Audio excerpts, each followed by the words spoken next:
There are people traveling on international waters headed towards the United States with hostilities in mind, which includes flooding our country with dangerous, deadly drugs. But I want to end with this other story about the narco-terrorists who are being blown out of the water right now. If you bring fentanyl, meth, what do the kids call it? Crank? What else are the kids doing these days? We got the fentanyl, the meth, the crank, the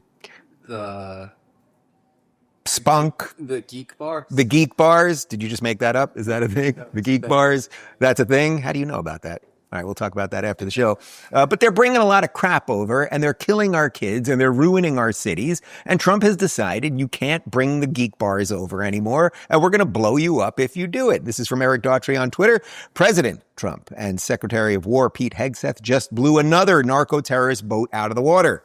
Hegseth, these strikes will continue day after day. The Department of War carried out yet another lethal kinetic strike on a vessel operated by a designated terrorist organization. Yet again, the now deceased terrorists were engaged in narco trafficking in the Eastern Pacific. All three terrorists were killed and no U.S. forces were harmed in the strike. These are not simply drug runners. They are narco terrorists bringing death and destruction to our cities. These DTOs are the Al-Qaeda of our hemisphere and will not escape justice. We will find them and kill them until the threat to the American people is extinguished. Well, I mean, the question is, bottom line, these are drug boats. If people want to stop seeing drug boats blow up, stop sending drugs to the United States. But does it matter if it's in the United States? Well, these are all in international waters. The boat. Do a strike in the United States, or if Northern Well, that's a different matter. Now you're talking about a law enforcement matter. In this particular case, there are people traveling on international waters headed towards the United States with hostilities in mind, which includes flooding our country with dangerous, deadly drugs.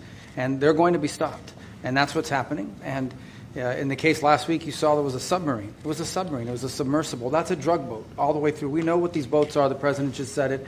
We tracked them from the very beginning. We know who's on them, who they are, where they're coming from, what they have on them. If you're running drug boats, you're in grave danger.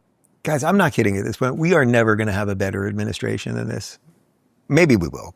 Maybe we will in the future in some way that I can't really imagine. But look at those three guys who are right there. Donald Trump, who has set the agenda. Marco Rubio, who clearly his entire life led to being Secretary of State. Pete Hegseth, running the Department of War now, who's an unbelievable communicator, and he's getting all the DEI crap out and everything else. And they're taking things seriously. They closed the border. They're blowing up drug boats, and you've got Cory Booker upset about it. It's patently absurd, and that's why we have a party of common sense, and you might not agree with every single thing that they do or every single policy prescription, but they are at least on planet Earth. And then you got bananas people, but the culture has shifted.